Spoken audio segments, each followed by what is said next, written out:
দর্শক, আমরা আছি এই মুহূর্তে একজন নারী উদ্যোক্তার খামারে। আমাদের চারপাশে কিন্তু প্রচুর মুরগি রয়েছে, প্রায় 1500 টাইগার মুরগি রয়েছে এই খামারে। আজকে আমরা বিস্তারিত কথা বলবো রাসমা আপার সাথে। আপা, আসসালামু আলাইকুম। ওয়ালাইকুম আসসালাম। কেমন আছেন? আলহামদুলিল্লাহ ভালো, আপনি কেমন আছেন? আলহামদুলিল্লাহ, আমি ভালো আছি। আপা, আর ভালো লাগছে আপনার মুরগির খামারে এসে। এগুলো তো টাইগার মুরগি। হ্যাঁ, এগুলো টাইগার মুরগি। আচ্ছা, আমরা বুঝবো কিভাবে যে অরিজিনাল টাইগার? আসলে এগুলা দেখতে একটু অন্যরকমই।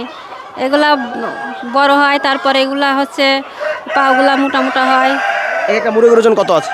এক একটা মুরগির ওজন 4 কেজি 4.5 কেজি এরকম আছে। 4 থেকে 4.5 কেজি। হ্যাঁ, কতগুলো আছে মুরগি?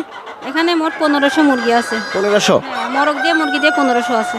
আচ্ছা, তাহলে তো অনেক টাকা পুঁজি বিনিয়োগ করেছে। হ্যাঁ, অনেক টাকা, প্রায় 40 লক্ষ টাকার মতো পুঁজি বিনিয়োগ করা হয়েছে। 40 লক্ষ? হ্যাঁ, 40 লক্ষ। আচ্ছা, এই যে এত টাকা বিনিয়োগ করেছেন, একটু ভয় কাজ করেনি ভিতরে? আসলে ভয় করলে তো করতে পারবো না, সাহস নিয়ে এগিয়ে যেতে হবে। সাহস করে এগিয়ে যেতে হবে। এখন কি পরিমাণ ডিম আসে? এখন 500, 550, 600 এরকম আসতেছে। নতুন প্রোডাকশন তো 8 মাসে হলে পরে ফুল প্রোডাকশন চলে আসে। পরিপূর্ণ ডিমে চলে আসে? হ্যাঁ আচ্ছা, আপনার ইনকিউবেটর তো হচ্ছে ডিমও আছে। হ্যাঁ, ডিম আছে। বাচ্চা ফুটে বের হবে কবে? 10 তারিখে বের হবে বাচ্চা ফুটে। প্রতি মাসে কেমন বাচ্চা ফুটে? প্রতি মাসে 15 থেকে 20 হাজার এরকম বাচ্চা বের করে। 15 থেকে 20 হাজার বাচ্চা ফুটে? হ্যাঁ হ্যাঁ।